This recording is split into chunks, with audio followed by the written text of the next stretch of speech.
चलिए, तो फिर आज की कक्षा में सभी लोगों का स्वागत है। आज का विषय हमारा है सामान्य ज्ञान और प्रथम चर्चा हमारी होगी आज भारत के नए राष्ट्रपति जिनका चुनाव चयन हुआ है उनको लेकर के।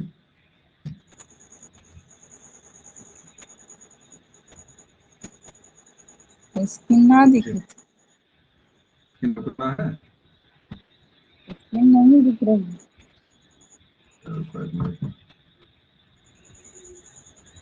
एक मिनट। रामतीरथ जी, स्वागत है आपका। Thank you sir.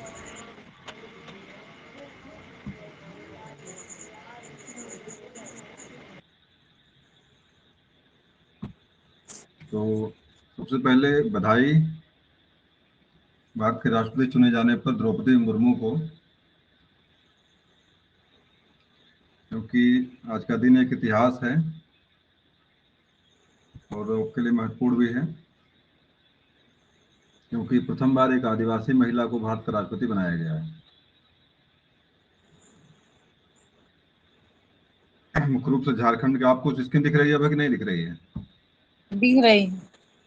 दिख रही है। राष्ट्रपति का चुनाव 2022 में दो लोग मुख्य रूप से प्रत्याशी थे। देखिए, प्रत्याशी आपके यशवंत सिन्हा थे, यहाँ पे 208 मत मिले, वोट मिले इनको। और अगले प्रत्याशी आपके द्रौपदी मुर्मू थी, इनको मिले 540 वोट। और कुल वैल्यू वोट का इनका देखिए है, यहाँ लिखा हुआ है कितना वैल्यू वोट मिला है इनको। इकाई, दहाई, सैकड़ा, हजार, 10,000, लाख, 3,78,000 इनका वैल्यू है। इनका वैल्यू है 1,45,600।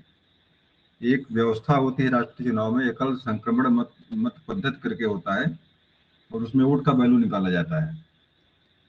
और उसी के तहत ये वैल्यू निकाला गया, कितने वोट मिले और कितना उनका वैल्यू आया। तो पहले दो दो चीजें याद रखना आपको यहाँ से है। पहली चीज तो ये कि द्रौपदी मुर्मू के विरुद्ध जो है कौन खड़े थे इस चुनाव में, 2022 के चुनाव में, राष्ट्रपति चुनाव में। इसमें नाम क्या आ जाएगा? यशवंत सिन्हा का नाम आएगा। कितने वोट मिले लोगों को? 540 इनको मिला है, और 204 208 वोट इनको मिला है। ये दो चीजें आपको यहाँ से याद रखना, परीक्षा में पूछ सकता है आपके। तो 15 अमान्य वोट पड़े हैं, जो वोट बिल्कुल बेकार हो गए थे। और एक चीज यहाँ लिखा देखो, प्रथम आदिवासी महिला राष्ट्रपति है। और इनका जन्म कहाँ हुआ है? मयूरभंज में है। ये मयूरभंज पड़ता आपके झारखंड में है। और इसके पहले झारखंड की राष्ट्रपति राज्यपाल रही है, 2015 से लेकर 2021 तक राज्यपाल रही। मतलब ये राज्यपाल होने के तुरंत बाद जो है द्रौपदी मुर्मू को राष्ट्रपति पद के लिए जो है इनको नामित किया गया था। और देखिए, यहाँ पे कुछ चीजें लिखा हुआ, राष्ट्रपति कौन बन सकता है। 35 वर्ष कम से कम उम्र हो, लोकसभा सदस्य निर्वाचित होने की योग्यता हो, राष्ट्रपति के चुनाव का मतदान राज्यसभा, लोकसभा, राज्यों, केंद्र शासित समारोह के निर्वाचित सदस्य में वोट करते हैं। और इसके बाद देखिए लिखा है कुछ चीजें संक्षेप के बारे में यहाँ लिखा हुआ है। भारत का राष्ट्रपति के बारे में उल्लेख कहाँ मिलता है, किस अनुच्छेद में मिलता है? अनुच्छेद 52। अनुच्छेद 52 में भारत के राष्ट्रपति के बारे में अनुच्छेद मतलब उल्लेख मिलता है। निर्वाचन रीत किस तरह की होगी? 55 में मिलता है यह। और राष्ट्रपति की पदावधि जो है 56 में मिलता है। तीन चीजें आपका 52, 55 और 56। निर्वाचन व्यवस्था 55 में है, राष्ट्रपति का उल्लेख 52 में है, और अनुच्छेद 56 में राष्ट्रपति की पदावधि के बारे में मिलता है। और पहली महिला राष्ट्रपति जो हुई है कौन थी? प्रतिभा पाटिल, 12वें नंबर के थे, 2007 से लेकर 2012 तक। इतनी चीजें इनके बारे में आपको जानना है यहाँ से। मेरी आवाज मिल रही है ना? हाँ।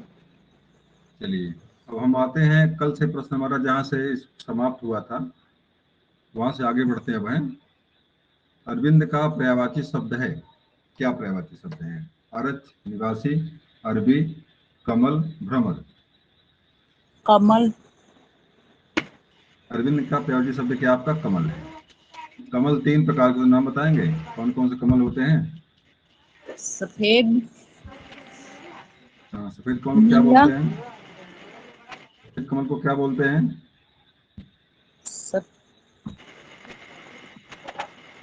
अरविंद माने कमल होता है, बिल्कुल सही है। सफेद कमल को बोलते हैं पुंडरीक, नाम क्या उसका है? कुंडली, उसका नाम है कुंडली। और बताओ कौन कौन से कमल हैं?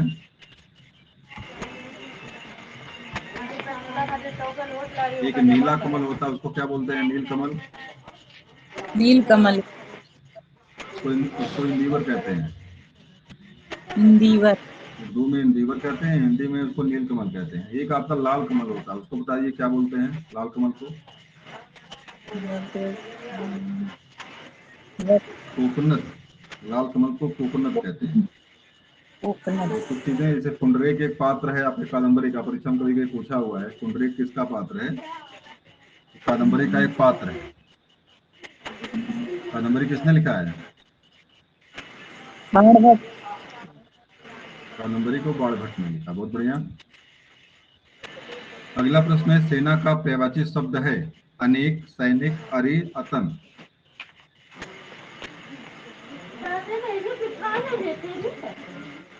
क्या सही हरि, करेंगे? हरि, अरि माने सेना होता है। अनीक होगा क्या सर है भाई? इसका। कौन होगा? अनीक अनीक अनेक। बहुत अनीक। बढ़िया, पहला पहला जवाब सही इसका है। अरि माने दुश्मन होता है। अरि माने दुश्मन होता है। वतन शब्द यहाँ पे कामदेव के लिए आया हुआ है। और सैनिक माने जानते ही हैं, लेकिन और सेना यहाँ पे है। सेना शब्द है तो सैनिक बनेगा नहीं है। तो यहाँ पे पहला वाला आपका अनेक वाला शब्दावली सही हो जाएगी यहाँ पे। अगला है, विभावरी का पर्यायवाची शब्द है।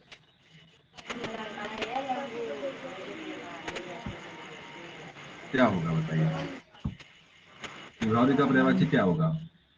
चंद्रिका, चंद्रिका, तपसा, छड़दा, तरेड़ी। ये शायद तपसा होगा सर। चंद्रिका मतलब उजाला, चांदनी। बताइए, वही तो बताना। तपसा होगा इस। बीती विभावरी जागरी, अंबर पनघट पे डुबो रही तारा घट उषा नागरी। ये लाइन किसकी है?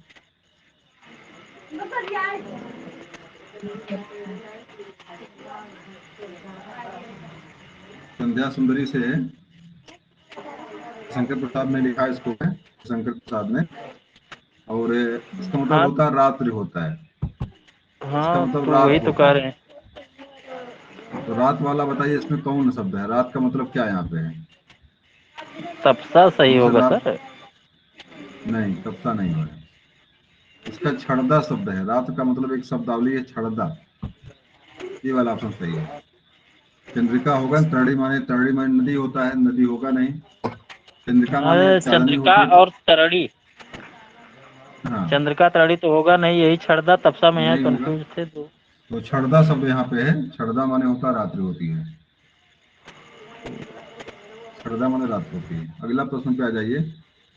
जल प्रदूषण को मापने हेतु निम्नलिखित में से कौन सी जांच की जाती है? मतलब अगर पानी गंदा है, उसको मापने के लिए क्या जांच की जाती है? Biomedical oxygen demand, biochemical oxygen demand, biochemical oxygen demand, क्या करेंगे आप? बायो, सर इसमें बायोजिकल होना चाहिए ना, बायोजिकल ऑक्सीजन डिमांड। इसमें कहीं दिख नहीं रहा है। ये सही है आपका। बीओडी, शॉर्ट फॉर्म इसको बीओडी कहते हैं। हाँ बीओडी तो कहते बीओडी। हैं, लेकिन उसमें बायोजिकल होता है ना, तो बायोकेमिकल है, बायोमेडिकल हाँ। है, बायोमैकेनिक है। तो इसमें यही बायोकेमिकल होगा यही शायद। बायोकेमिकल सही कर लीजिए यहाँ पे। हाँ बायोलॉजिकल होता है। तो हाँ आपका ऑप्शन यहाँ पे सी वाला सबसे नजदीक सत्य के है, इसको सही कर देंगे। इसमें क्या होता है कि पानी में गंदगी ज्यो ज्यो बढ़ती है, उसकी ऑक्सीजन डिमांड बढ़ती जाती है। तो इसे गंदगी इतनी बढ़ेगी उतना उसको ऑक्सीजन चाहिए शुद्ध करने के लिए। तो उसकी डिमांड कितनी हम्म। ऑक्सीजन कर रहा है पानी, उसी को लेकर के पानी की शुद्धता की जांच होती है, पानी आपका सही है कि नहीं सही है।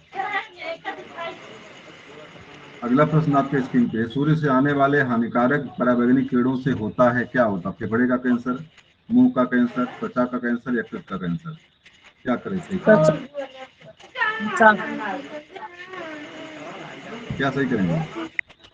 त्वचा का, त्वचा का सी, कैंसर होता है। मतलब त्वचा रोग इसमें होता है, जो सूरज से अल्ट्रावायलेट किरणें या पराबैंगनी किरणें सूरज से जो आती हैं, अगर वो वहाँ पे कहीं कहीं अगर हमारी ओजोन परत कमजोर पड़ती है तो सीधे धरती पर पहुंचती हैं और शरीर में हमारे जो त्वचा रोग उत्पन्न करती हैं, चाहे वो एलर्जिकल हो, चाहे आपके जो फंगस चल रही इसमें है, जो भी त्वचा रोग चलते इसमें है। और त्वचा कैंसर का भी जिम्मेदार है, क्योंकि सीधे सीधे उसको चीरते फाड़ते निकलते हैं पराबैंगनी कीड़े, तो त्वचा कैंसर की संभावना बढ़ जाती है यहाँ से। अगला प्रश्न आपके स्क्रीन पर है, विश्व का सबसे बड़ा द्वीप कौन सा है? New Zealand, Sri Lanka, Greenland, Madagascar. Greenland. तो क्या सही करेंगे? विश्व का सबसे ग्रीन बड़ा द्वीप किसे बोलेंगे? ग्रीन ग्रीनलैंड है सर। ग्रीनलैंड। सी वाला ऑप्शन कहाँ पड़ता है भाई? ग्रीनलैंड कहाँ पर है? तो मालूम नहीं। ग्रीनलैंड जहाँ पे कनाडा आपका है, उत्तरी अमेरिका का लास्ट छोर जहाँ पे है, उससे कटते हुए जो है कि लगभग मतलब छोरे मानिए आप, तो ग्रीनलैंड आपका छोर पर ही है, तो उत्तरी छोर पर है ये।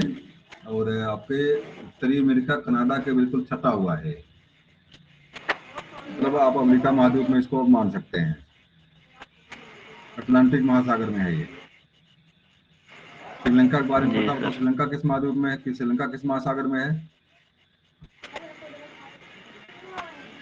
ये हिंद महासागर में सर। हिंद महासागर में, बहुत बढ़िया। ये मेडागास्कर कहाँ पे है? मेडागास्कर किस महासागर में है? ये सारे प्रश्न परीक्षाओं के आते हैं। मेडागास्कर प्रशांत में है सर, प्रशांत में। ये भी मुझे लग रहा है हिंद महासागर में, मेडागास्कर भी हिंद महासागर में है। और न्यूजीलैंड के बारे में थोड़ा सा हमको पता नहीं था, प्रशांत ये का दिमाग में सबसे नहीं आ रहा है। जी सबसे बड़ा गर्द मेडागास्कर है तो है प्रशांत। जैसे प्रशांत का सबसे नहीं बड़ा नहीं गर्द मेडागास्कर है तो। नहीं नहीं भाई, हाँ। मेरियाना ट्रेंच है वो, मरियाना, में मेरियाना अच्छा है। हाँ, मेरियाना गर्ग। हाँ मेडागास्कर मेरियाना। अलग चीज है, मरियाना अलग चीज है। मरियाना गर्त है, 11,300 मीटर उसकी जो है गहराई उसकी है। गहराई। हम्म, किस द्वीप को प्रशांत महासागर का चौराहा कहा जाता है? किस द्वीप को कहते हैं? फिजी को, टोंगा को, पूर्वी तिमोर को, हवाई द्वीप को?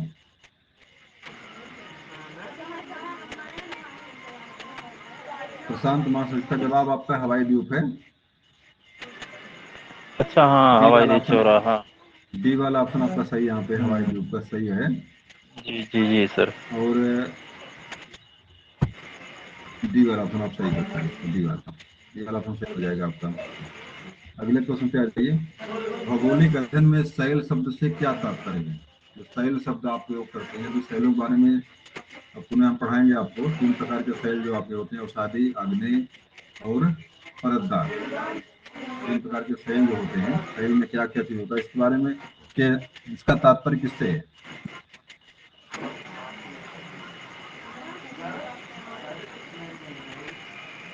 क्या मतलब इसका? इसको सही करेंगे यहाँ से आप। मिट्टी के पत्थर बड़े बड़े कण। हाँ, ये बी वाला होगा सर। मिट्टी के कठोर एवं छोटे छोटे कण। बी वाला। बी वाला।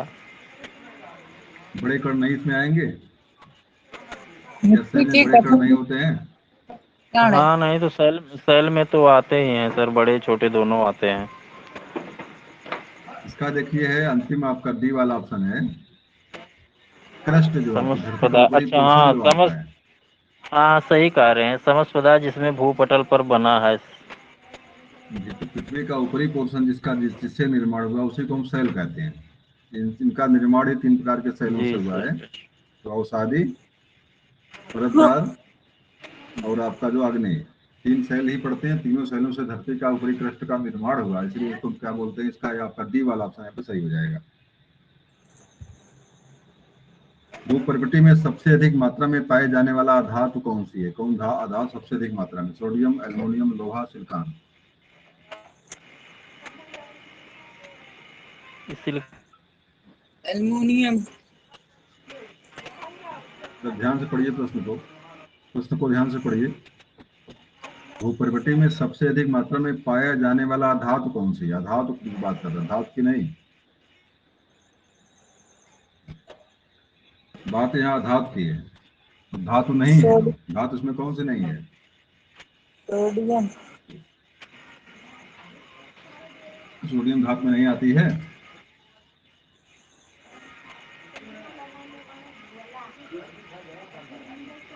पानी में आग कौन धातु लगाती है? सोडियम सिलिकॉन देखिए, बाइकार्बोनेट। सबसे नीचे देखो सिलिकॉन, सबसे नीचे सिलिकॉन लिखा हुआ है, बालू। और लगभग 39% है क्रस्ट में, भूप्रवृत्ति में इसका परसेंटेज सबसे अधिक मात्रा में सिलिकॉन का है। और धातु की बात कर रहा है, सोडियम, एल्युमिनियम, लोहा तीनों धातुएं हैं। और सिलिकॉन ऐसी है जो धातु में आती है। और सोडियम के बारे में प्रश्न बनता है कि कौन सी धातु पानी में डालने पर आग लगाती है, मतलब आग लग जाती है उसमें, और अग्नि के संपर्क में तेजी से विस्फोट करती है। और इसको रखने की तो जगह, सिर्फ जगह क्या, कहाँ रखते हैं सोडियम को? सोडियम को रखते केरोसिन में, मिट्टी के तेल केरोसिन में। में। मिट्टी के तेल में, या इसको केरोसिन में रखते हैं, घासलेट भी उसे कहते हैं। एल्युमिनियम जो आपकी है सबसे हल्की धातु, धरती के ऊपरी पोर्शन पर मुख्य रूप से पाई जाती है। और जो से पहला आपका जो सियाल बना हुआ है, सिलिका और एल्युमिनियम, तो सबसे ऊपरी पोर्शन में सबसे अधिक मात्रा में क्या मिलता है आपका है, एल्युमिनियम मिलता है। और लोहा की मात्रा सबसे अधिक आपका जो है नीचे वाला पोर्शन आपका है, क्या बोलते हैं, निफे, निकिल और फेरियम, वहां मिलता है। तो बताइए सबसे अधिक एल्युमिनियम उत्पादन देश में होता है? क्या? सबसे अग्रणी देश कौन सा एल्युमिनियम में है? एल्युमिनियम उत्पादन में सबसे नंबर 1 देश कौन सा है?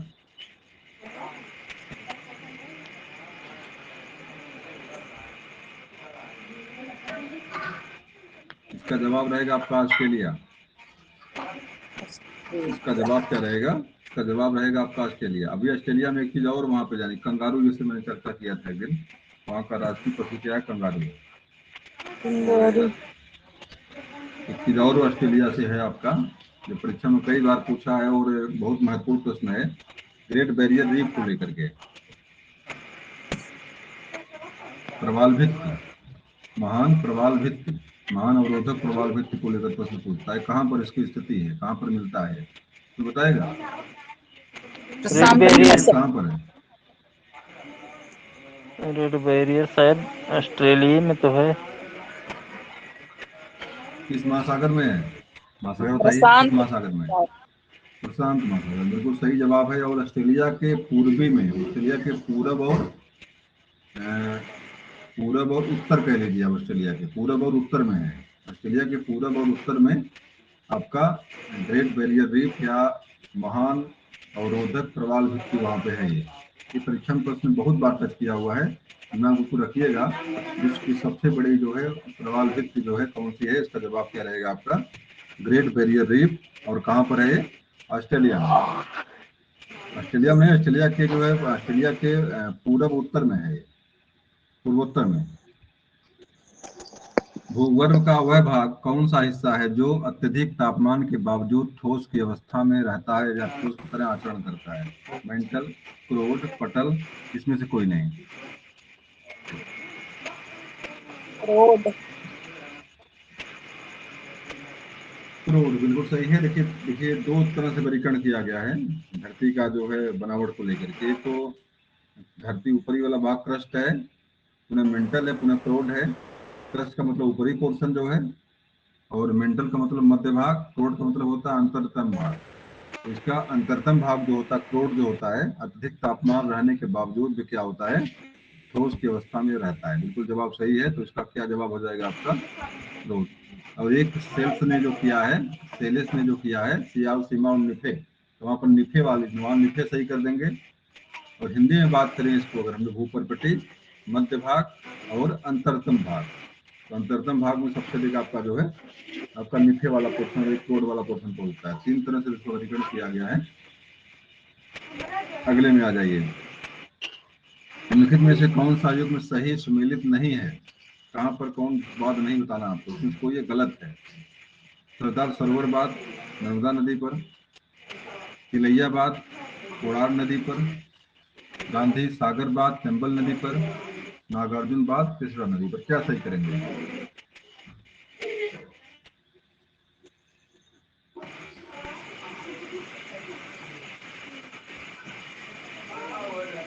तो बताइए कौन सा इसमें मैच नहीं कर रहा है? डी वाला सही नहीं पता। डी वाला नागार्जुन बाग, नहीं, बी बी बी तिलैयाबाद कहाँ पर है पता है? तो ये नहीं लगभग जवाब पता। सही होना चाहिए, आपका जवाब सही होना चाहिए, तिलैयाबाद ही सही हो सकता है। सरदार सरोवर नर्मदा नदी पर ही है, और गांधी सागर चंबल नदी पर है, ये भी सही है, और नागार्जुन बाग कृष्णा नदी पर ही है। तो तिलैया वाला मैं इसको देख लेता एक बार हूँ, गलत क्या सही क्या है, एक बार इसको देख लीजिए। बी वाला ऑप्शन ही सही है।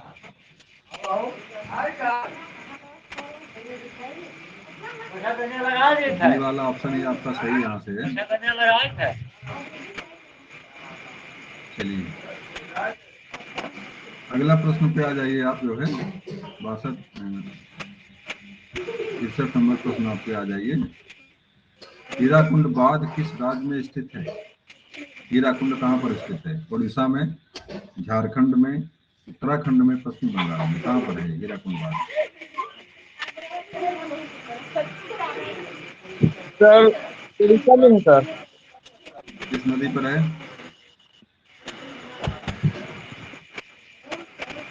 नदी कौन सी है?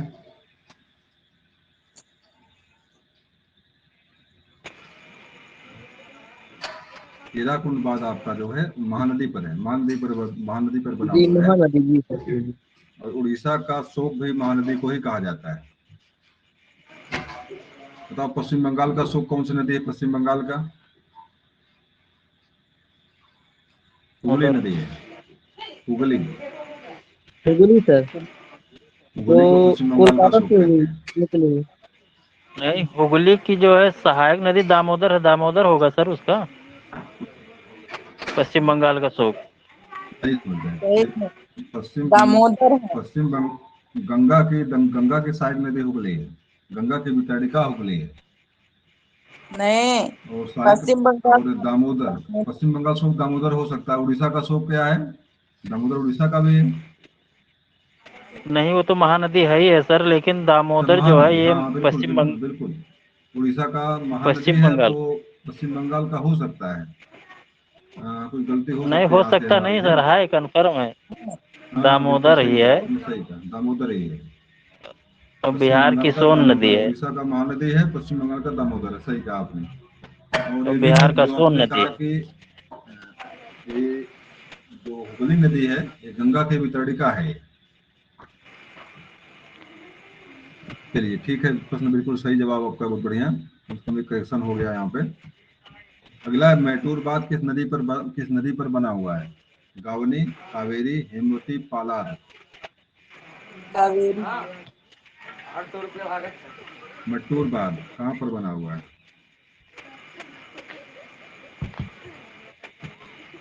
चलिए जवाब सही है, कावेरी, मैटूर बांध। अगला प्रश्न पे आ जाइए। मानव शरीर में रक्त की अपर्याप्त आपूर्ति को क्या कहते हैं?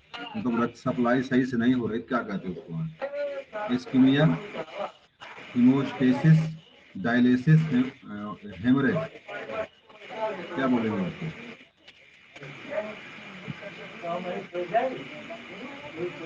रक्त की अपर्याप्त आपूर्ति को क्या बोलेंगे? इसको इस्कीमा चालीस। कहेंगे, हीमोस्टेसिस कहेंगे, डायलिसिस कहेंगे, और हेमरेज कहेंगे। कोई बताएगा? बी पूरी वाला। बायोलॉजी का है।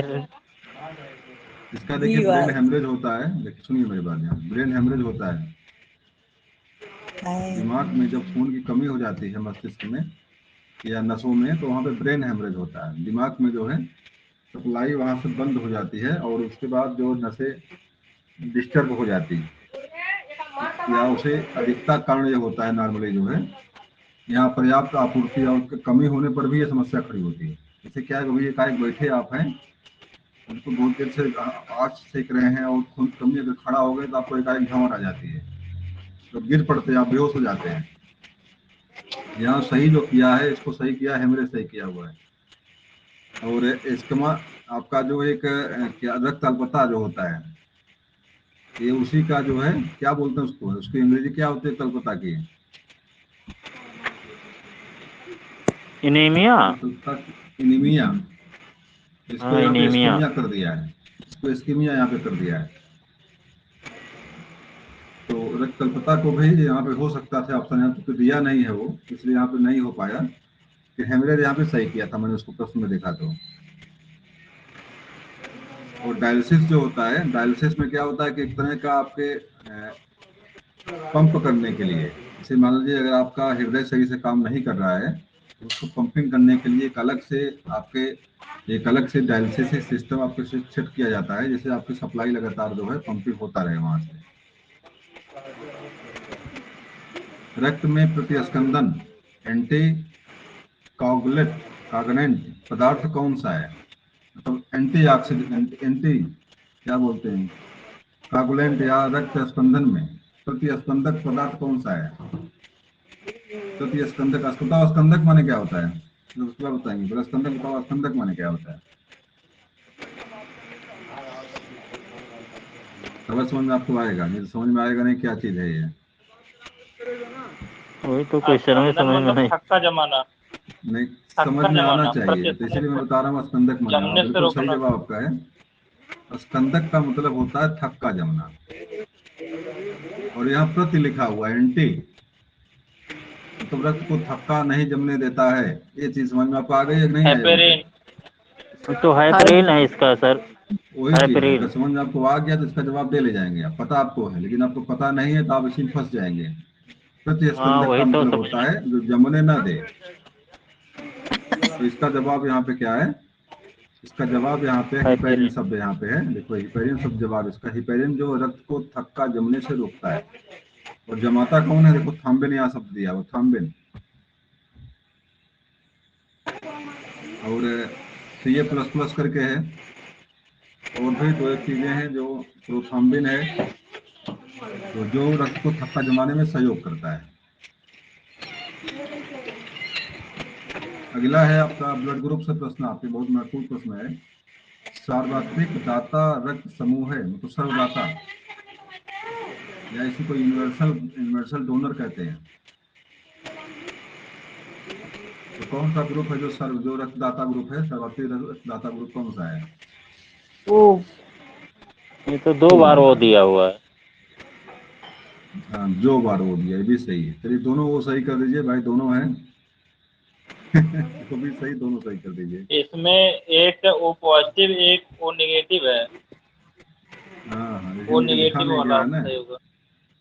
ये लिखा नहीं नहीं तो गया है। निगेटिव इसमें कहीं लिखा नहीं है। चलिए हम कर देते हैं, अब बता दीजिए कौन सही करेंगे।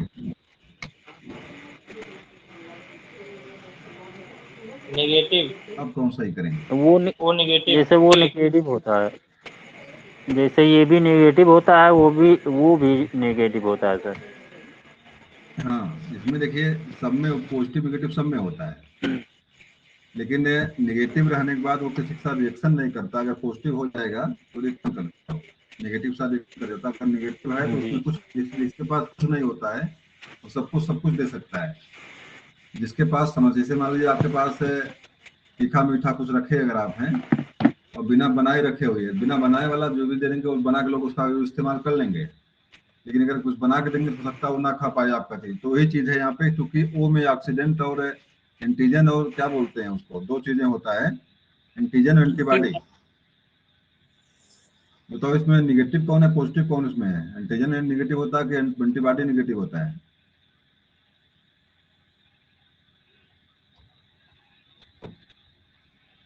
हमें लग रहा है कि एंटीजन इसमें है निगेटिव वाला, एंटीजन निगेटिव वाला है। और एंटीजन और एंटी, चलिए जो भी हो फिलहाल हो, यहाँ पे आपको जानना ये है, बहुत अंदर से नहीं प्रश्न पूछता, आपसे इतने पूछता है कौन सा ग्रुप है, तो वो ग्रुप अगर आपका है तो नॉर्मली उसको मान लेता है कि ये सर्वात्रिक या यूनिवर्सल डोनर है। और ए बी क्या होता है इसमें है, ए बी सबका ले लेता है, कोई समस्या इसको नहीं है। ए बी वाला एंटीजन सबका ले लेता है। एंटीबॉडी दोनों अलग अलग होता है, सिर्फ उसमें जो है एंटीबॉडी जो है नेगेटिव में नहीं होता। हम्म। तो निगेटिव वाला आपका एंटीजन तब होगा उसमें। कोई है इस तरह का एंटीबॉडी एंटीजन कुछ है उसमें जो काम करता है यहाँ पे नेगेटिव पॉजिटिव को लेकर के? चलिए फिलहाल उसको छोड़िए। और यहाँ पे देखिए आपको याद रखना है ए बी ग्रुप जो होता है ये सर्वग्राही ग्रुप है, तो सबका जो ले लेता है। कोई ग्रुप चाहे ए बी से ए बी जो है उसको स्वीकार करता है, और वो ग्रुप जो है सबको खून देने की क्षमता रखता है। ये विशेष बातें आपको हैं। और बाकी जो ग्रुप हैं, जिस ग्रुप का जो है अपने अपने समानांतर ग्रुप का, इसे अगर पॉजिटिव है तो पॉजिटिव का ले लेगा, निगेटिव है निगेटिव ले लेगा। लेकिन ये भी याद रखिएगा कि बी ऐसा नहीं बी वाला सबका हर बी का ले लेगा। वो बी पॉजिटिव है तो बी पॉजिटिव का लेगा, बी निगेटिव है तो बी निगेटिव का लेगा। इसी तरह सारी प्रक्रिया चलती, बी निगेटिव बी पॉजिटिव का भी ध्यान रखा जाता है उसमें। ये बताओ इसकी खोज किसने किया था? ग्रुप की खोज करने वाला कौन था ब्लड ग्रुप के?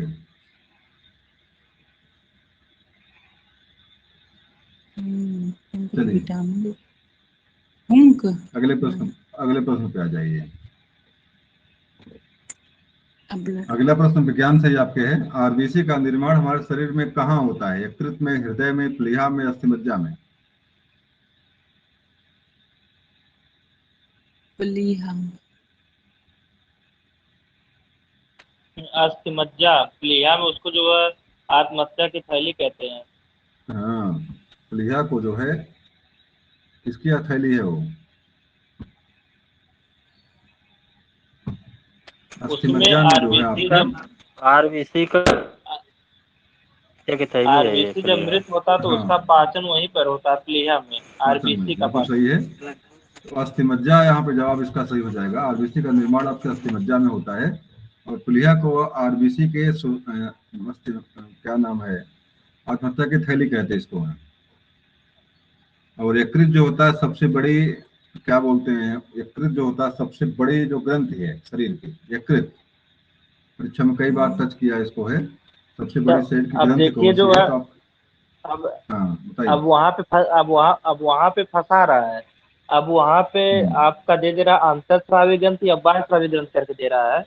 तो सबसे हम्म, बड़ी तो है, लेकिन आपकी यह जो हृदय जो सबसे बड़ी ग्रंथि है, लेकिन उसके साथ साथ बाह्यस्रावी सबसे बड़ी ग्रंथि है।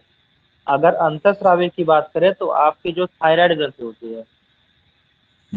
बिल्कुल सही है। तो दोनों चीजें सही हैं। बिल्कुल सबसे बड़ी ग्रंथ की बात आएगी तो यही फिलहाल यकृत ही है। फिर पुण्य अगर अंतः और बाह्य की बात करेगा, अंतःस्रावी ग्रंथ की बात करेगा तो आपकी थायराइड हो जाएगी, बाह्य की बात करेगा तो आपकी नॉर्मली सबकी बात करता है तो आपकी यकृत ही सही है। कोई इसमें कुछ ऑप्शन नहीं दिया। अगर दोनों चीज दे दिया, वहां पे यकृत भी दिया है, थायराइड भी दिया हुआ है, तब भी आपका यकृत सही है। लेकिन अगर अंतः या बाह्य करके प्रश्न अगर है वहां पे, तब वहां पे आप जो है अंतः की बात करेगा तो वहां पे थायराइड सही कर देंगे, बाह्य की बात करेगा तो आप यकृत सही कर देंगे। दोनों में बड़ी तो आपकी यकृत ही है। अगला प्रश्न पे आ जाइए। रक्त का रंग लाल किस कारण होता है?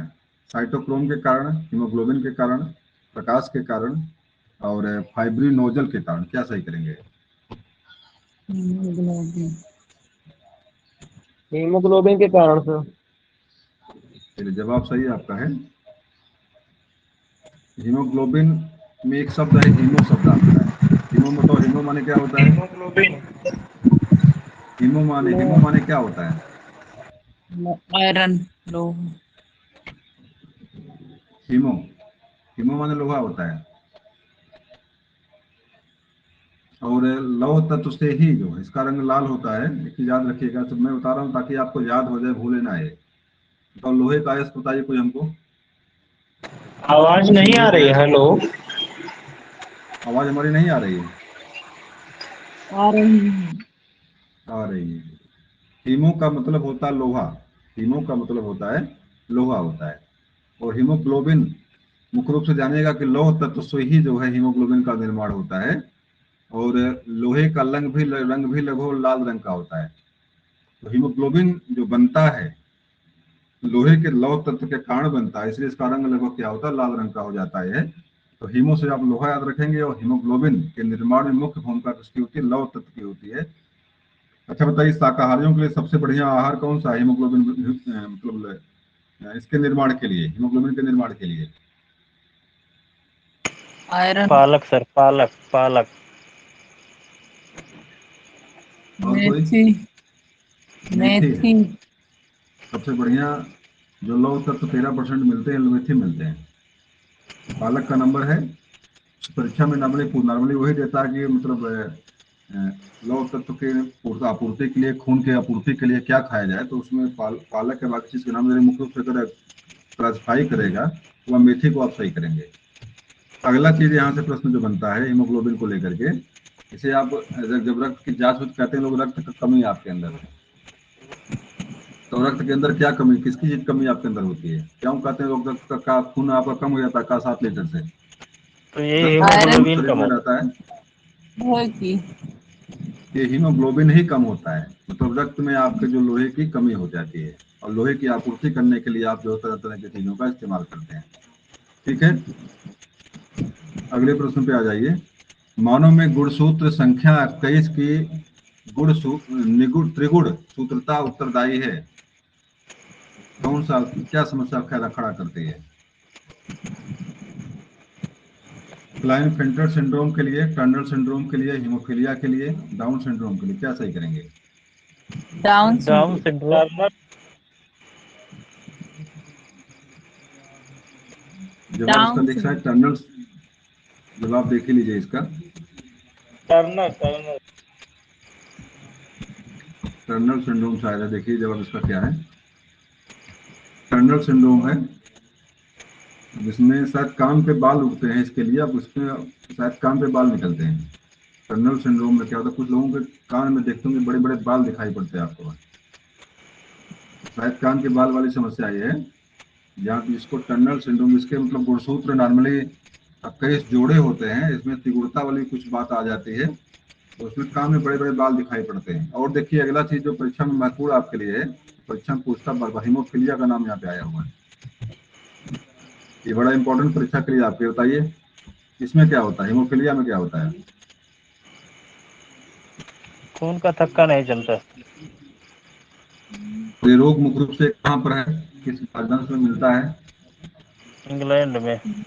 इंग्लैंड की, जो राजवंश इंग्लैंड का जो है, एलिजाबेथ से ही शुरुआत इसकी हुई थी, और उसके एक तरह से जाने अनुमानसिक रोग है ये, और मुख्य रूप से इसकी जो है प्रथम बार खोज या जहाँ पर मिला था ये इंग्लैंड के राजवंश में है, उनको अगर कट गया तो उनका काम तमाम है, कट गया अगर दवा नहीं मिली उनको अगर सही टाइम से, उनको समस्या खड़ी होती है। अगला प्रश्न आपके HIV के लिए प्रयुक्त है, high immune डिफेंसी, high Emmanuel डिफेंसी virus, human immuno डिफेंसी virus, human immuno डिफेंसी value, क्या सही करेंगे? ये बी वाला सही है सर, हाई इम्यून डिफिशियंसी वायरस। सही है, तो ये बता दे भाई। हाँ, वही है ये सही। इसमें तो सही सी वाला होना चाहिए। Option C. Human immunodeficiency virus.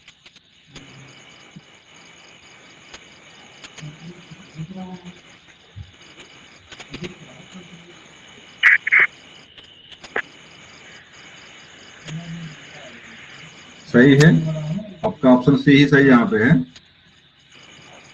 इसमें क्या होता है कि इसे ह्यूमन माने हो गया आदमी, इम्यूनो मतलब होता है कि प्रतिरोधक क्षमता जो होती है, डिफिशियंसी का मतलब होता है कमी, और वायरस का मतलब होता है जो विषाणु जो होता है वो है, मतलब आपके शरीर में प्रतिरोधक क्षमता को क्या करता है, कमजोर कर देता है। कोई रोग नहीं है, आपकी क्षमता को ही कमजोर करता है, तो आपका सी वाला ऑप्शन है तो सही है, HIV।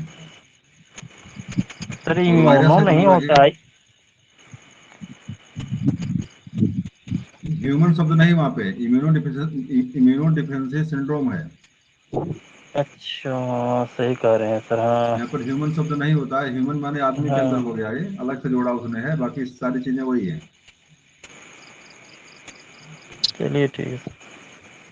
निम्न में से कौन सा एक स्थान सबसे कम वर्षा प्राप्त करता है? जैसलमेर, जोधपुर, बीकापुर, लेह। जैसलमेर। नहीं, बरसात होते ही नहीं है वहां पर बर्फ गिरती है। बीकानेर तो सर। वो ले होगा। ले जगह वो है, वहाँ बिल्कुल बरसात होती ही नहीं है। नहीं तो कम वर्षा है जैसे सर ना, इसी उसके जगह बर्फबारी वहाँ पे लेह में होती है। लेह लद्दाख में बर्फबारी होती, बर्फ पानी नहीं बरसता वहाँ पे। तो निम्नलिखित में से कौन सा एक स्थान सबसे कम वर्षा प्राप्त, इसका जवाब क्या हो जाएगा आपका? लेह जवाब सही इसका। उसे आप लोग देखेंगे लेह राजस्थान वाली बात सही है।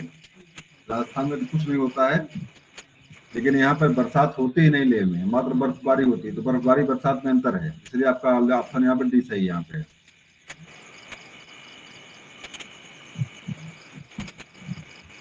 तमिलनाडु में शीतकालीन वर्षा का कारण है पश्चिमी विक्षोभ, दक्षिण पश्चिमी मानसून, उत्तर पूर्वी मानसून, उत्तर पश्चिमी मानसून। क्या सही कहेंगे?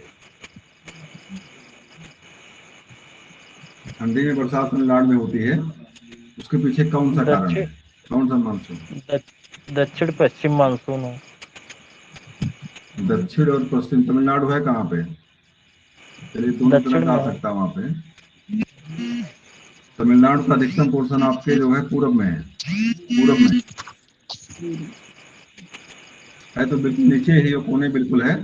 अधिकतम भाग उसका जो है, देखिए इसके मानसून के कारण उत्तर पूर्वी मानसून है यहाँ पे, उत्तरी और पूर्वी मानसून 35% वर्षा लगभग करवाता है वहां पे तमिलनाडु में, जो कि ऑप्शन सी सही है यहाँ पे, उत्तरी पूर्वी मानसून है। और इसी के कारण जो है तमिलनाडु में मतलब सबसे अधिक वर्षा तमिलनाडु में इसी के कारण होती है।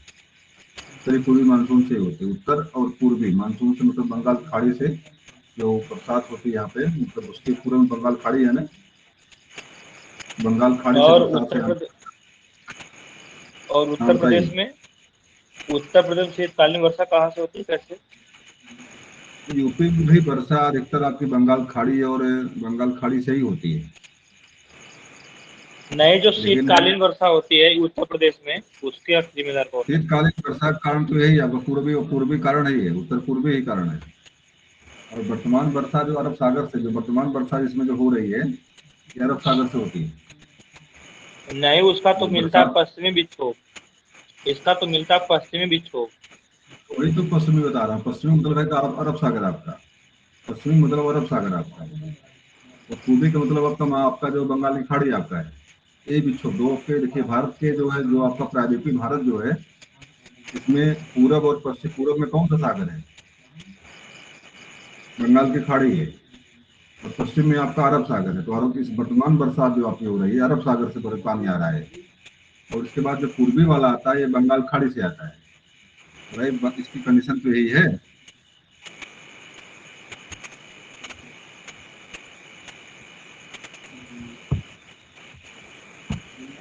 भारत की कंडीशन आपकी क्या सही है? यहाँ पे क्या बंगाल खाड़ी है, यहाँ पे अरब सागर आता है। ये हाँ, ये पश्चिम समझ में में आ आपका गया। पोर्शन है, ये आपका पूरब में है। पूर्वी विक्षोभ जो ठंडी वाली बरसात आपकी होती है, बंगाल की खाड़ी से होती है। और इधर की वर्तमान बरसात जो आपकी अरब सागर से जो है निकलता है, यहाँ से होती है। ये दोनों में अंतर, दोनों में। नहीं, जो है जो शीतकालीन वर्षा होती है वो पश्चिमी विक्षोभ से होती है। आप उल्टा बता रहे हैं। उल्टा नहीं, देखो शीतकालीन लिखा हुआ है यहाँ पे, तमिलनाडु में शीतकालीन वर्षा का कारण है, तमिलनाडु में। नहीं नहीं, मैं उत्तर प्रदेश की बात कर रहा हूँ। जब उत्तर प्रदेश का पूछना है। यूपी की बात अलग हो सकती है, यूपी की बात अलग हो सकती है। फिलहाल तमिलनाडु की और इधर जो है पूर्वी तट की बात अगर करेंगे, तो आपका इसका कारण यही है, आपका है बंगाल की खाड़ी है। चलिए अगले प्रश्न पे आ जाइए। यदि भारत में कर्क रेखा के स्थान पर विषुवत रेखा होती तो यहाँ की जलवायु पर क्या प्रभाव पड़ता? क्या प्रभाव पड़ता है यहाँ पे? कम वर्षा, कम ताप एवं अधिक वर्षा, अधिक ताप एवं कम वर्षा, अधिक ताप एवं अधिक वर्षा, कम ताप एवं कम वर्षा। क्या सही करेंगे आप?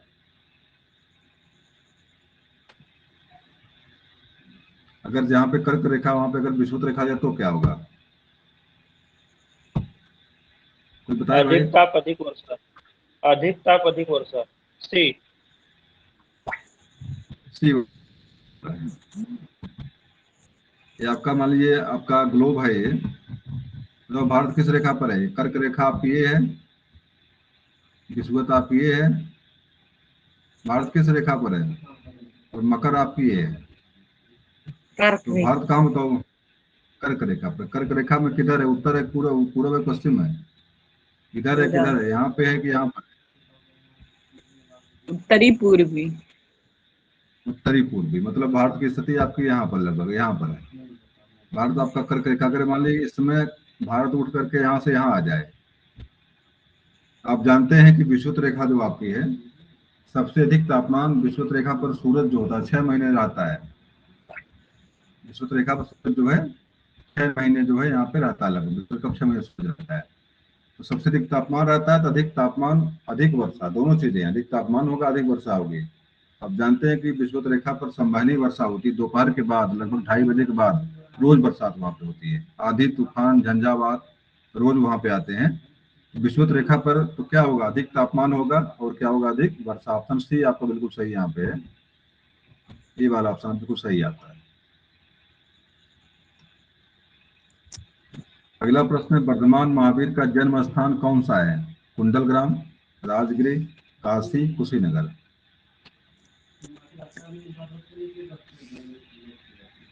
जैन धर्म के प्रवर्तक, जैन धर्म के 24वें तीर्थंकर थे महावीर, वर्धमान महावीर। तो इनका जन्म कहाँ पे हुआ था महावीर का? कुंडलग्राम। कुंडग्राम। जवाब सही आपका है, पहला वाला ऑप्शन सही है, कुंडग्राम में इनका जन्म हुआ था।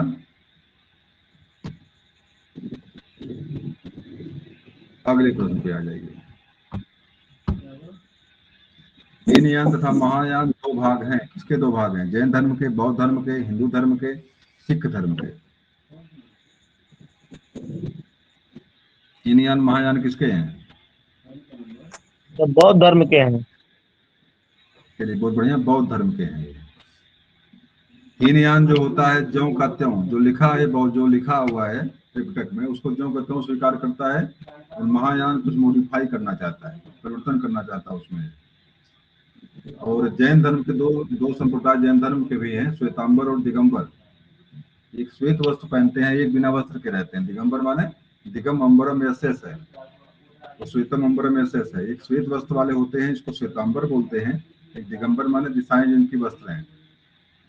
तो जैन धर्म के दो संप्रदाय हैं आपके, श्वेतांबर और दिगंबर। बौद्ध धर्म के दो संप्रदाय आपके, हीनयान महायान। बाकी हिंदू धर्म और सिख धर्म लिखा यहाँ पे है, तो हिंदू धर्म सिख धर्म की कोई बातें नहीं है। तो सिख धर्म के प्रवर्तक कौन है? क्या सर? सिख धर्म के प्रवर्तक कौन है? ऑप्शन भी बता दे।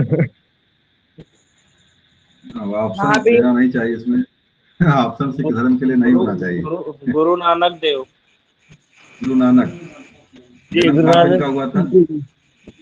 जन्म कहाँ पे इनका हुआ था गुरु नानक का? तलवंडी वर्तमान साहब। ननकाना पाकिस्तान में है ये।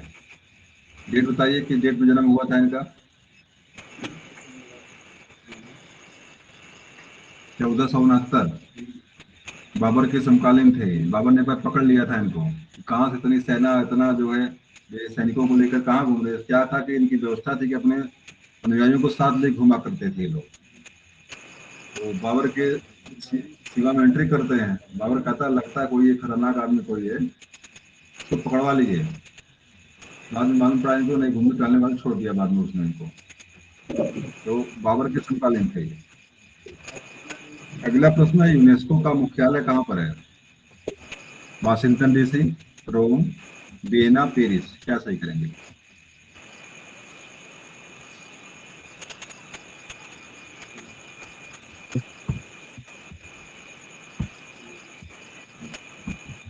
Washington DC sir. पेरिस में है वाशिंगटन सर डीसी। यूनेस्को। ध्यान तो महत्वपूर्ण प्रश्न है, ध्यान दीजिएगा इसको। हाँ प्रश्न सर, शायद महत्वपूर्ण है। पेरिस। यूनिसेफ यूनेस्को दो कंफ्यूज कर रहा है, एक है अमेरिका में, एक पेरिस में है। United Nation of Education, Science and Cultural Organisation full form इसका है, और ये पेरिस में है। यूनेस्को का मुख्यालय कहाँ पे है? पेरिस में है। फॉर्म भी इसका बहुत पूछता है, देख लीजिए एक बार। यू फॉर क्या? यूनाइटेड है। एन फॉर नेशन है। ई फॉर एजुकेशन है। एस फॉर आपका जो है साइंस है, सी फॉर कल्चरल है, ओ फॉर ऑर्गेनाइजेशन है। United Nation of Education Science and Cultural Organisation, ये इसका मुख्यालय, इसका फुल फॉर्म है और आपका पेरिस में पड़ता है। वियना जो यहाँ पे लिखा हुआ है संधि होती है, क्या नाम है, परमाणु विशेष संधि करके है, उसका मुख्यालय यहाँ पे है। उसका मुझे याद नहीं आ रहा है, एनटीपीसी कुछ करके है, एनटीबीटी कुछ करके है, वो उसका याद नहीं आ रहा है। और रोम में आपका फूड है, क्या बोलते हैं, भोजन वाली व्यवस्था यहाँ पे है, रोम में है। विश्व खाद्य संगठन करके यहाँ पे है रोम में। और वाशिंगटन डीसी में कोई मुख्यालय है इसका भाई, मुझे नहीं पता है। हाँ UN शायद रिजर्व बैंक का है। हाँ रिजर्व बैंक का है, हाँ बिल्कुल। बैंक की सारी व्यवस्थाएं आपके जो है, जो भी बैंकिंग विश्व बैंक बाकी चीजें जो भी आपकी हैं, सारा मुख्यालय तो आपका वाशिंगटन डीसी है। चलिए अगले प्रश्न पे आते हैं हम लोग हैं। तृतीय बौद्ध संगीत कहाँ आयोजित हुई थी? कश्मीर, कौशाम्बी, वत्स, पाटलिपुत्र। पाटलिपुत्र में कहाँ हुई पर? थी। पाटलिपुत्र। किसने किया था? भी याद आ जाएगा आपको। कनिष्क ने शायद, कनिष्क की काला शोक ऐसा कुछ। अकायक सूत्र याद कर लीजिए। अकायक अकायक अ, का का अकायक। अकाअक। अच्छा अकायक। अजात शत्रु पहला है, पुनः काला शोक है, पुनः अशोक यहाँ पे है, पुनः कनिष्क है। ये आ फॉर अशोक है, सम्राट अशोक। सम्राट अशोक कहाँ का शासक था? राजधानी कहाँ थी इसकी?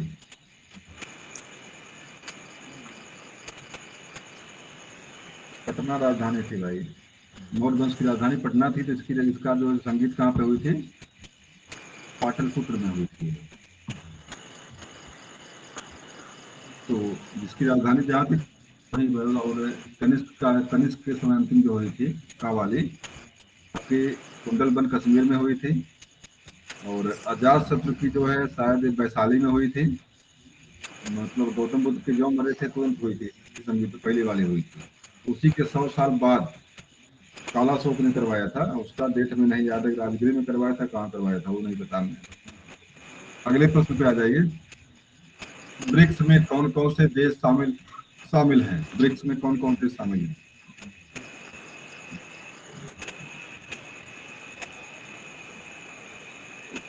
देखिए नाम तो यहाँ लिखा हुआ है ब्रिक्स में, बोल दीजिए एक बार, ब्रिक्स में कौन कौन, जैसे नाम यहाँ लिखा हुआ है। ये बी वाला होगा सर, बी वाला। बी फॉर क्या है? B for Bharat. ब्राजील है, आर फॉर रसिया है, आई फॉर इंडिया है, सी फॉर क्या है? चीन होगा सिफर। चाइना। चीन यस फॉर चीन south China. Africa. Yes for Bharat, रूस, ब्राजील, चीन, वेस्ट अफ्रीका। आपका यही वाला ऑप्शन बी वाला ऑप्शन है यहाँ पे। एक दो ऑप्शन देख ही तीन। लीजिए, सही हो देख लीजिए यहाँ पे, गलती ना हो। डी वाला है, डी वाला। सी वाला। ऑप्शन बी सही है यहाँ पे। डी। सी वाला कैसे हो डी जाएगा? है। डी डी है। वाला। डी वाला ऑप्शन सही है यहाँ पे। B for Brazil, R for Russia, I for India, और सी फॉर जो है चीन, और एस फॉर जो है South China. Africa one West Africa. Hindi में लिखा है यहाँ पे, अंग्रेजी में लिखा हुआ है, इतना अंतर केवल है बस। निम्नलिखित में से किसका मुख्यालय जिनेवा में है? विश्व स्वास्थ्य संगठन, विश्व मौसम संगठन, विश्व व्यापार संगठन, अंतर्राष्ट्रीय श्रम संगठन, उपरोक्त सभी। सभी हैं सर। सभी इसका जवाब सही है। विश्व के सभी मजदूर व्यापार और मौसम और स्वास्थ्य को ध्यान रखते हुए जिनेवा स्विट्जरलैंड चले गए। तो फिलहाल जैसे भी याद कर लीजिए, आप आपको याद करना है। अंतर्राष्ट्रीय श्रम मतलब होता है ILO, इंटरनेशनल लेबर ऑर्गेनाइजेशन। विश्व व्यापार मतलब क्या होता है? WHO नहीं, WTO, वर्ल्ड ट्रेड ऑर्गेनाइजेशन। विश्व मौसम का मतलब होता है वर्ल्ड मेट्रोलॉजी ऑर्गेनाइजेशन, और विश्व स्वास्थ्य आपका WTO, वर्ल्ड हेल्थ ऑर्गेनाइजेशन। आपका कहाँ पे है? स्विट्जरलैंड, ये जेनेवा में है। तो ऑप्शन यहाँ पे आपका ई बार। अगले प्रश्न पे आ जाइए। संविधान की आठवीं अनुसूची में भाषाएं सम्मिलित थी 15, 18, 14, 16, 14 भाषा, क्या सही करेंगे? 14, कितना थी? 14, वर्तमान में कितने हैं? वर्तमान में 22, कितने हैं? 22, 22, बहुत 22। बढ़िया। बाद में 14 थी, वर्तमान में आपकी 22 भाषाएं हैं। आठवीं अनुसूची में इसका उल्लेख मिलता है, परीक्षा में कई बार प्रश्न पूछा भी है। आठवीं अनुसूची है और 13वां भाग शायद है संविधान का, भाग 17, 13 में है इसका उल्लेख है।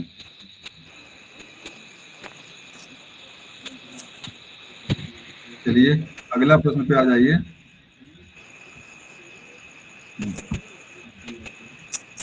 अगला प्रश्न आपका है, विश्व की सबसे तेज बहने वाली महासागर धारा है गल्फ स्ट्रीम, लेब्राडोर, वेगुएला और टाइड जलधारा। इसमें से कौन सबसे तेज बहती है? लेब्राडोर जलधारा सर। गल्फ स्ट्रीम है, देखते हैं जवाब इसका क्या सही है। गल्फ स्ट्रीम जलधारा है जो सबसे तेज बहती है विश्व की है। और फिलहाल दिमाग से निकल गया, पढ़ाया था एक बार इसको मैंने, भाग जलधाराओं को लेकर के चर्चा इस पर हुई थी पहले एक बार। इसमें दिमाग से निकल गया है कौन कौन सी जलधारा कहाँ कहाँ पे है। लेकिन ये सारी चीज जानिएगा कि ठंडी और गर्मी कभी के प्रश्न कुछ कॉमन चीजें पूछता है आपसे। कॉमन चीजों में क्या पूछता है कि जो धाराएं विषुवत रेखा ध्रुवों में बहती है वो किस तरह की होती है, जो ध्रुवों से विश्व रेखा की हो जाती है वो किस तरह की होती है, ठंडी गर्म, इस तरह की परीक्षा में प्रश्न पूछता है, मतलब कॉमन सेंस की बात पूछता है आपसे। बताइए भाई, जवाब दे दीजिए। जो धाराएं विषुवत रेखा से ध्रुवों की हो जाती है वो कैसी होती हैं, गर्म की ठंडी?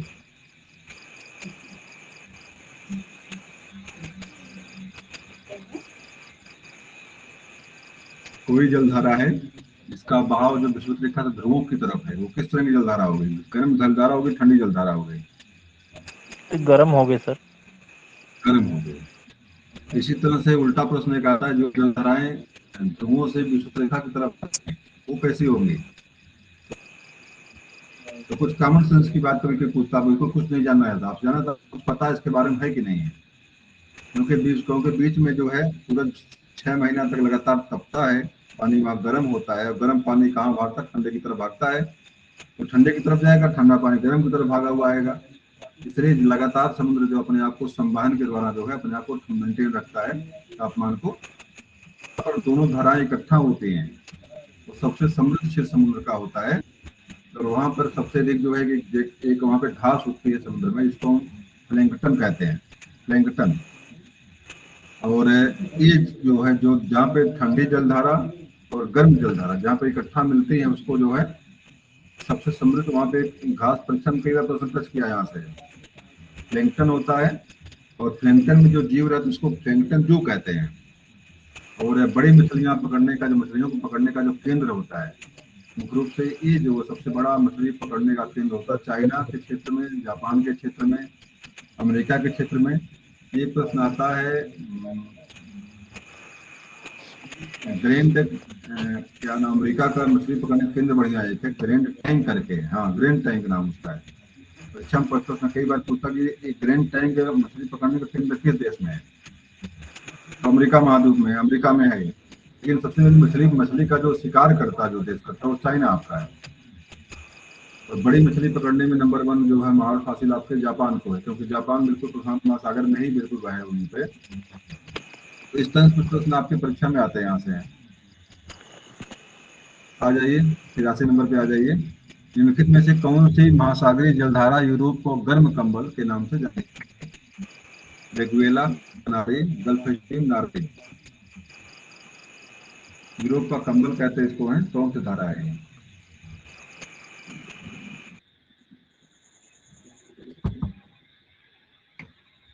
गल्फ स्ट्रीम ही है ये। गल्फ स्ट्रीम को यूरोप का कंबल कहते हैं। बर्फ वहां पे जमी होती होती, उसी टाइम पे जलधारा जा करके मौसम को सुहाना कर देती है। मुद्रा स्वयं का निर्माण कर ये परिभाषा प्रस्तुत की। मार्शल ने, क्राउथन ने, क्रोमर ने, हैंसन ने। ये आपके अर्थशास्त्र से प्रश्न है आपके। मुद्रा का निर्माण करती है मतलब धन धन कमाता है।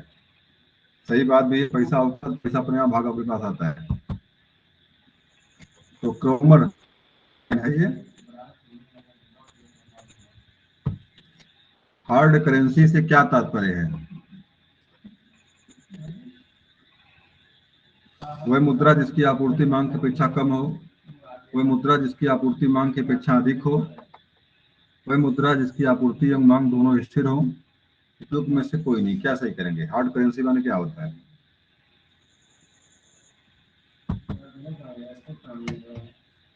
पहला वाला सही यहाँ पे है। वह मुद्रा जिसकी आपूर्ति मांग की अपेक्षा कम हो, मतलब मांग बहुत ज्यादा हो और उसकी उपलब्धता बहुत कम हो। इसको हम हार्ड करेंसी के नाम से जानते हैं, तो कठिनाई से मिले। अगला है वह अवस्था जिसमें मुद्रा का मूल्य गिर जाता है और कीमतें बढ़ जाती है, क्या कहलाती है? मुद्रा स्फूर्ति, मुद्रा अविस्फूर्ति, रिसेशन और डिमोटाइजेशन। क्या बोलेंगे? मुद्रास्फीति। तो पहला वाला ऑप्शन यहाँ पे सही है, जी। बिल्कुल जवाब सही है आपका। ये वाला ऑप्शन यहाँ पे सही है। यूएस का राष्ट्रीय खेल कौन सा है? Volleyball, baseball, handball, korfball. क्या सही करेंगे? Volleyball sir. नहीं भाई, वॉलीबॉल नहीं है, बेसबॉल होगा वहाँ का। यूएसए। यूएसए का बेसबॉल है, बिल्कुल सही है। बेसबॉल। स्कॉटलैंड का राष्ट्रीय खेल कौन सा है? Ice hockey, rugby, football, baseball.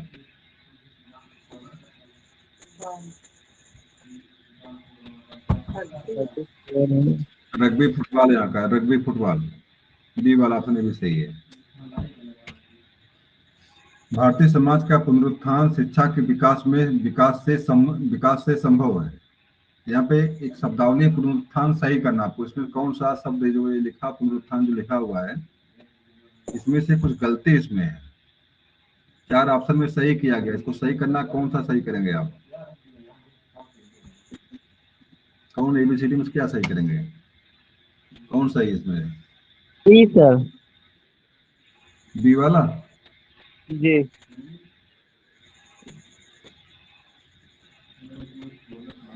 चलिए जवाब देख लीजिए। बी वाला सही, बिल्कुल जो लिखा है जो वही सही है लिखा था यहाँ पे, पुनरुत्थान।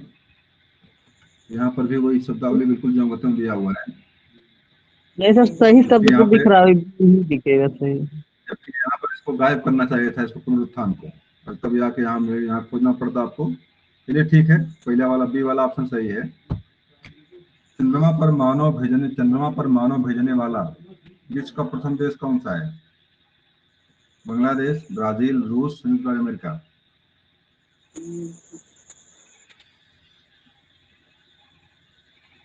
रूस है। अरे भाई, प्रथम मानव कौन से नंबर पर गए थे? नील 3 लोग गए आर्मस्ट्रांग थे। थे। Neil Armstrong. और कौन कौन थे? हमारे यूएसए का प्रोजेक्ट था। टू हिलेरी क्लिंटन ऐसे कुछ था नाम उसका, वो भी गया था। 3 लोग सर। नील आर्मस्ट्रांग और 3 लोग और थे। डी वाला ऑप्शन सही है यहाँ पे। संयुक्त राज्य अमेरिका ने प्रथम बार सफलता पाई थी उसमें, उसका गांव चंद्रयान जो गया था वहां पे।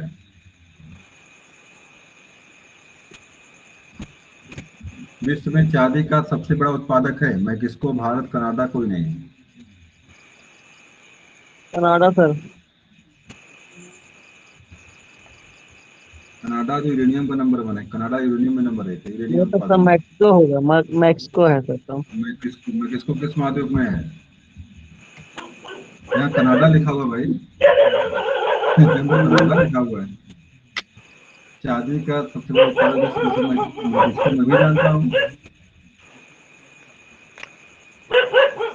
यूरेनियम का स्टेडियम जो होता है हाँ?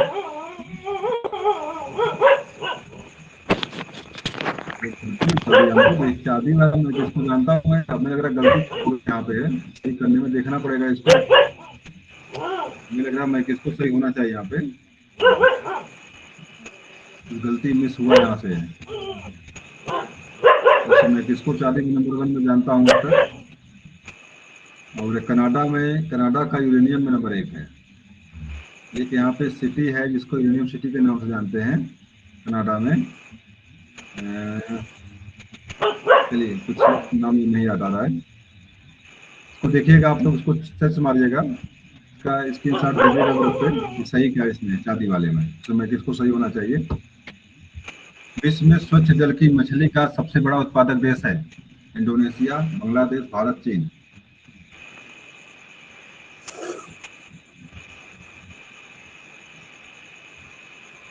इसका जवाब चीन है।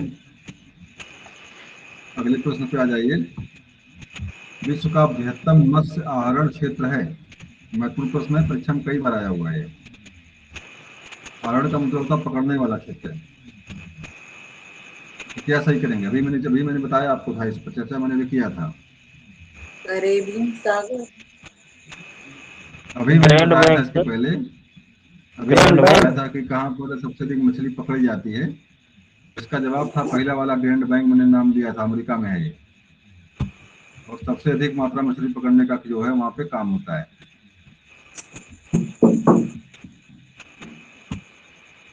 अगले प्रश्न पे आ जाइए।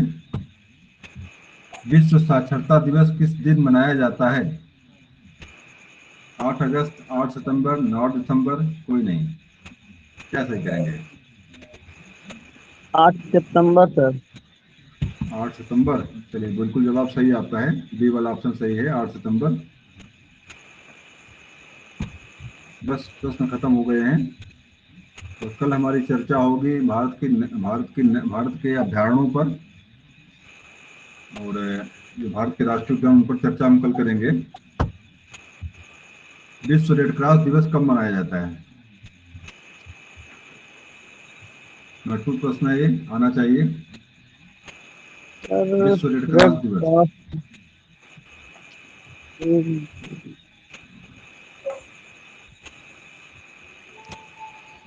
8 मई को सर। 8 मई जवाब सही होना चाहिए आपका, पहला वाला ही सही है। इसमें आप डॉक्टर लोगों को देखते होंगे, जहाँ डॉक्टर बैठते हैं उसके आगे एक क्रॉस का प्लस बना होता है, जी वैसे ही रेड क्रॉस है वो।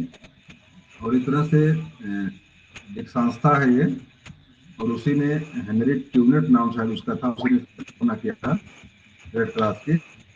और स्वास्थ्य सहयोग के लिए जब भी कहीं विश्व में युद्ध छिड़ता है तो ये संस्था वहां जा करके घायलों की सेवा करती है। और भले लड़ाई हो रही होती है, कोई इनको मारता नहीं है, लड़ाई भले हो रही होती है, दोनों देश भिड़ रहे हैं, लड़ रहे हैं, लेकिन जो है जब ये लोग जाते हैं अपना लेकर डंडा पहना, झंडा दिखाते हैं मैं यहाँ रेड क्रॉस हूं, कोई उन पर जो हमला नहीं करता। तो अपने आप को जोखिम में डालकर ये लोग सहयोग करते हैं। विश्व तंबाकू निषेध दिवस किस दिन मनाया जाता है? 31 मई। महत्वपूर्ण प्रश्न है, 31 मई 31 का मई। डेट है ये, 31 मई का डेट है ये। तो तंबाकू में कौन पदार्थ होता है जो नुकसान करता है, कैंसर का कारण होता है?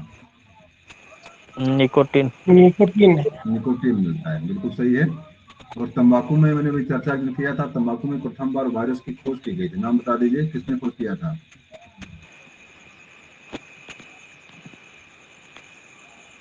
इवानोवस्की, रूस का था ये।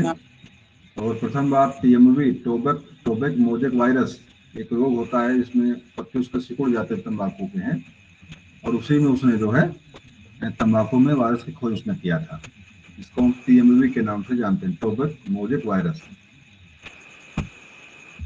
चूना पत्थर की चट्टान कायांतरित होकर हो जाती है, तब बनती है, क्या बनती है वो? ग्रेफाइट बनेगी, संगमरमर बनेगी, ग्रेनाइट बनेगी, क्वार्टजाइट, क्या बनेगी संगमरमर। कायांतरित होकर के? संगमरमर बने। चलिए जवाब सही बिल्कुल आपका है, संगमरमर बनेगी। अगले प्रश्न में विश्व साक्षरता कहाँ गया भाई, फिर आगे लौट करके अगला प्रश्न है, ये भी हो गया है। चलिए विश्व की, हाँ बिल्कुल देखिए प्रश्न आ गया वही, विश्व की सबसे बड़ी अवरोधक प्रवाल भित्ति कहाँ स्थित है? जवाब दीजिए, इसका आना चाहिए आप लोगों को। ऑस्ट्रेलिया के ग्रेट पूर्वी बैरियर तट रीफ से। डी वाला। ऑस्ट्रेलिया के पूर्वी तट से। ऑस्ट्रेलिया के पूर्वी तट के सहारे ऑस्ट्रेलिया। स्थित है। बिल्कुल जवाब डी सही कर देंगे आप यहाँ पे। निम्नलिखित में से कौन सा एक बंदरगाह विश्व के काफी बंदरगाह के नाम से जाना जाता है? कई बार चर्चा मैंने किया इस पर है, बता दीजिए।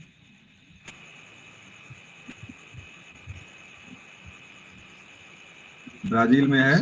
ब्राजील का सबसे बड़ा उत्पादक देश विश्व का कॉफी का है। इस बार चर्चा मैंने किया था, जल्दी चर्चा अभी 2 दिन पहले किया था मैंने इस पर। साओ पाओ पोलो। हाँ साओ पाओ, ब्राजील में इसको कॉफी की मंडी कहा जाता है, कॉफी का बंदरगाह साओ कहा जाता है, पोलो। ब्राजील में है ये। तो साओ पोलो। पाओ ना करके साओ पोलो लिखा है यहाँ पे, तो पहला वाला ऑप्शन सही कर देंगे आप यहाँ पे। और अंतिम क्वेश्चन की तरफ हम लोग बढ़ रहे हैं अब हैं। चीन का शोक किस नदी को कहा जाता है? यांग क्यांग, साल्विन, पांगहो, आमूर, क्या सही करेंगे? हांगहो। येलो रिवर के नाम से प्रसिद्ध है ये नदी, ये पीली नदी। और हांगहो को ही चाइना का शोक कहते हैं। इसी के बचने के लिए शी हुआंगटी, जो चीन वंश का शासक था, उसने चीन की दीवार का निर्माण किया, जो कि विश्व की सबसे बड़ी आज तक जो निर्माण है, जो भी निर्माण मिलता है धरती पर है, सबसे बड़ा उसको मानव विरासत मानी जाती है। कक्षा में कई बार प्रश्न टच किया है कि मतलब चीन की दीवार का निर्माण किसने करवाया था, तो नाम क्या था उसका? शी हुआंगटी। और चीन वंश का शासक था ये, उसी ने इस दीवार का निर्माण किया। अंतरिक्ष से धरती की मात्र एक ही चीज दिखाई पड़ती है, और वह कौन सी चीज है? चीन की दीवार है। अगला प्रश्न आपके, अंतिम प्रश्न आपके स्क्रीन पर है। महाबली गंगा किस देश की सबसे बड़ी नदी है? थाईलैंड, इंडोनेशिया, श्रीलंका, म्यांमार, क्या सही करेंगे? श्रीलंका के। श्रीलंका। चलिए इससे बिल्कुल जवाब सही आपका। महाबली नदी आपकी कहाँ पर है? श्रीलंका में। तो पुनः सभी लोगों को जो है शुभ रात्रि। आप लोग पढ़ते रहें, इस बार टेट जरूर पास कर जाएं, सुपर टेट। बाकी जो भी परीक्षा हो वहाँ लाभ मिले आप लोगों को। राम जी, राजेश जी, राम तीरथ, सोनी, सुनील, कुसुम, सभी लोगों को बहुत बहुत धन्यवाद जुड़ने के लिए। सर पेपर आज की कक्षा यहीं में पे। कुछ ऐड, सर हाँ बताइए। पेपर में कुछ क्वेश्चन ऐड किए हैं, देख लीजिएगा। गणित के प्रश्न को 2 प्रश्न ऐड किया था शायद, 2-3 प्रश्न आपने। नहीं आज किए हैं अभी कुछ प्रश्न। चलिए ठीक है, अभी हम देखते हैं, बात करेंगे, देखते हैं आपसे। ठीक सर, सभी लोगों को शुभ रात्रि। कल पुनः मुलाकात होगी इसी टाइम पे।